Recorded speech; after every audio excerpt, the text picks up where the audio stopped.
FODMAP reintroduction phase can bring up real anxiety. After all, you've just eliminated FODMAPs from your diet and gotten control over your symptoms, and then all of a sudden you're supposed to bring back all that scary food. I really do get it. I procrastinated for way too long when it came to doing the reintroduction phase, but in the end, when I finally did it, it was so worth it. If you want to learn exactly how to do the FODMAP reintroduction phase without getting totally overwhelmed or worrying about crazy symptoms, then keep watching.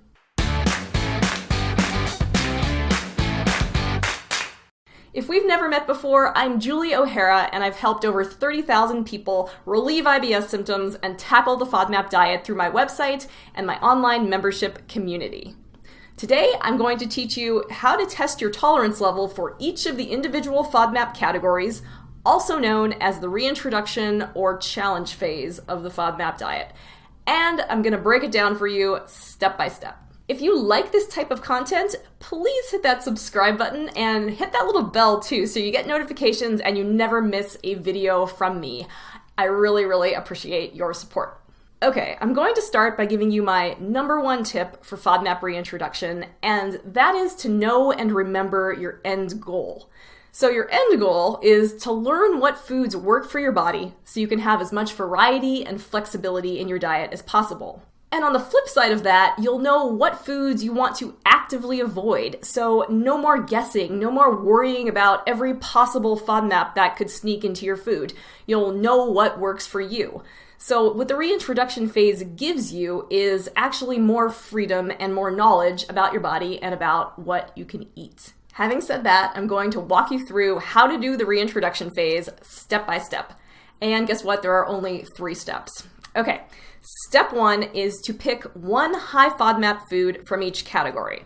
All right, there are 9 categories of FODMAPs, so 9 completely different types of FODMAPs. And the key here is that you might not be sensitive to every type of FODMAP. In fact, most people aren't. Most people find categories that they don't really have any issues with. And that's amazing, right? You don't have to worry about every little thing anymore once you actually know your unique tolerance levels and sensitivities for all these categories. Okay, so it's really important that you pick a test food that belongs to only one FODMAP category. So it contains only one type of FODMAP. So I'm going to put up on the screen now samples of foods that you can use to test that represent each FODMAP category. So these are just a sample. There are other foods that could work, but these are really common ones, and these are ones that I've used with my clients and my members in the past. So if you want to pause this video and take a screenshot of that, you can go right ahead. So you wouldn't want to use a food like apples, right? Because that contains multiple types of FODMAPs. You want to just make sure you're picking foods that are in one category. And also keep in mind that you can test these in any order. If you want to just get your garlic test out of the way, go ahead and do that first. It doesn't matter. The order is up to you. Okay, moving on to step 2. Step 2 is to plan out your serving sizes. All right, so here's how you do this. So let's say we're testing honey for the fructose category. So what I would do is just pull up the Monash app. So I'm talking about the Monash University FODMAP app. And if you don't have this app, I'll tell you what to do in just a second. But all you would do is pull up the app, and I'll put a screenshot right here on the screen so you can see what I'm looking at. And I'm going to look up honey. So I've got honey. There it is. And what you want to do is start with a very small amount. You're going to test the same food 3 times, and you're going to start with an amount that could be half a serving. It could even be a little less. If this is a food or a category that you feel kind of nervous about, you can start as small as you want. So let's look at the very bottom, you see the green serving size is 1 teaspoon. You could actually start there. I would probably start with half a tablespoon. That's a yellow serving size, which means it has moderate FODMAPs. So I would start with that. Then your second serving amount, provided that you can have the small amount without any symptoms, your moderate serving amount would be 1 tablespoon. And if that works for you and you don't have any major symptoms, you would increase it even more to more than a full serving. You'd go to either 2 servings or 1.5 servings, depending on how you feel. It's up to you. If 2 servings seems like just a crazy, insane amount of honey or whatever the test food is, then go with 1.5 servings. But that's how you would do it. And if you don't have the Monash app, you can use any nutrition database. There are tons of them online. So serving sizes are pretty universal across the board. So if you look up honey on something like calorieking.com, that's one of my favorite ones. I'll put that link in the description box. If you look that up, they'll tell you what 1 serving is, and that's your starting point. So you go a little smaller than that, then 1 serving, then 1.5 to 2 servings. And I'll put that graphic up on the screen so you can see exactly what I'm talking about with serving sizes. And if you want to pause that and take a screenshot, perfect, do it. Now, the reason that we test each test food 3 times, starting with that really small serving, is to protect you from getting your worst possible, craziest symptoms. So starting with half a serving or even less than that is less likely to trigger the worst symptoms you've ever had. If you're going to have a high sensitivity to that FODMAP category, that small amount should give you enough warning symptoms to tell you to stop testing and to not go on to the larger serving size. So it is really important to be methodical, stick with the process, and start with that really small amount to minimize your risk of major symptoms. And I'm going to talk more about the timing of your testing and how long to wait in step 3. Now, if you want this whole reintroduction process done and figured out and laid out for you, then check out Calm Belly Club, my online membership community. Members get access to Free to Eat, which is my reintroduction program that covers every aspect of this whole process and goes super in depth on it, with a guide with serving sizes and alternate test foods and explanations of the whole thing. Everything, I promise. So now is a perfect time to join Calm Belly Club because in April, if you're watching this right when the video came out, we are diving into all things reintroduction phase. We have a different theme every month in the community, and this month it's reintroduction. So the link for Calm Belly Club is going to be in the description box. So if you want some more help and support with the reintroduction phase, definitely check that out. Guys, we have made it to step 3, and step 3 is to start testing foods. All right, so in general, you're going to have a test food every other day. So you saw on that previous screen graphic, I'll put that up again. You're going to start day 1, your small serving. Then you're going to take a rest day. Then you're going to test. Then you're going to take a rest day.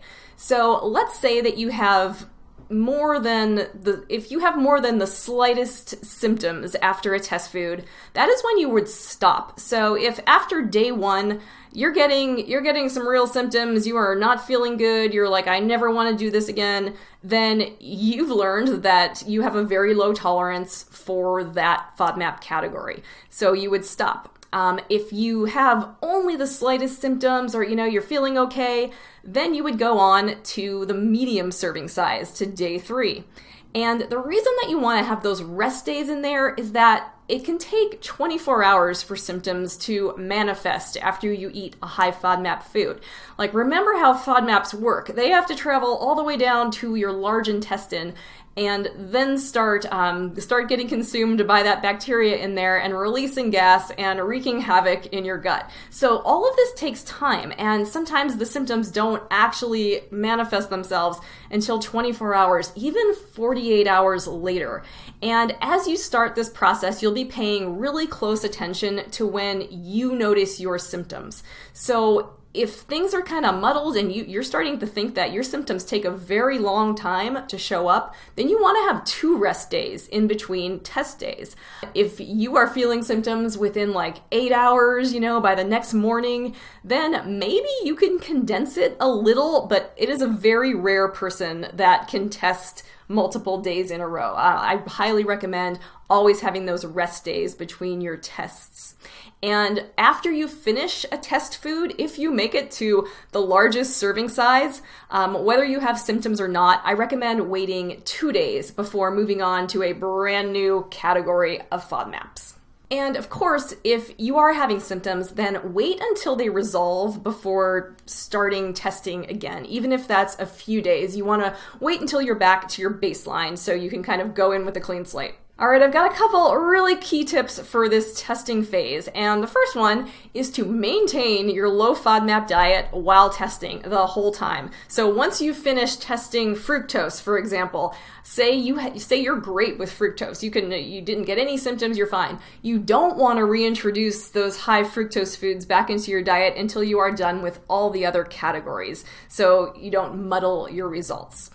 So my second tip is think like a scientist. This process can take some time if you hadn't noticed. It does require time and patience. And it's easy to get discouraged when you're getting confused, you're getting overwhelmed, you're having symptoms sometimes.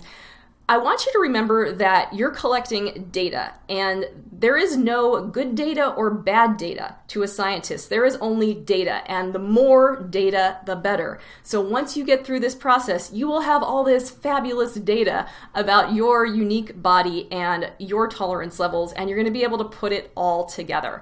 And these FODMAP categories, these test foods, I really want to emphasize that you don't have to test every food in the universe. So the test foods you're choosing represent that whole category, and they're going to give you an idea, a starting point for your tolerance for all the other foods in that category. And my last tip, a really important tip actually, is to track your data, because what scientist would not track their data? And you can do this on a spreadsheet, in a notebook, definitely record your symptoms so you can look back as you do each food and really see the full picture. And I have got a free download to help you with that. So I will put the link to that in the description box, but it is my FODMAP Reintroduction checklist and tracker. So it helps you plan out your foods. And then there is a really great checklist that kind of covers rapid fire all the points that I am pointing out in this video. So that's going to remind you of everything in here. And then it's got an actual tracking diary for you to use to track all your data during this process. So definitely click that link in the description box and get it. It is a completely free download for you. So guys, you've done it. That is exactly how you do the FODMAP reintroduction phase. Choose your test foods, plan your serving sizes, and start testing. Think like a scientist, track your data, use my free checklist and tracker to help you with that. The link is in the description box. And that's it. So remember that end goal, right? Learning what works for your body and what doesn't, so that you're not guessing, so that you're making food choices based on knowledge about your body and not fear and not hoping that you're going to pick the right thing. It's not going to be Russian roulette anymore. You're going to know what works for you. Okay, so say yes in the comments if now you feel like you can tackle the reintroduction phase. Seriously, leave a comment and say yes. And if you're not feeling a yes, tell me why. Or if you have questions or reservations, let me know and I'll do what I can to help you out. Maybe I'll have to make another video. We'll see. And if you want even more guidance and more support on this topic and all things FODMAP, access to all of my FODMAP diet programs and guides, then check out Calm Belly Club, our online membership community. The link is below. If you want to hang out with me between videos, follow me on Instagram. I'm at Calm Belly Kitchen. And of course, hit that subscribe button and share this video with a friend if you know someone who could benefit from this content. We got to talk to each other about this stuff, right? Help each other out. So thank you so much for watching and have a calm belly life.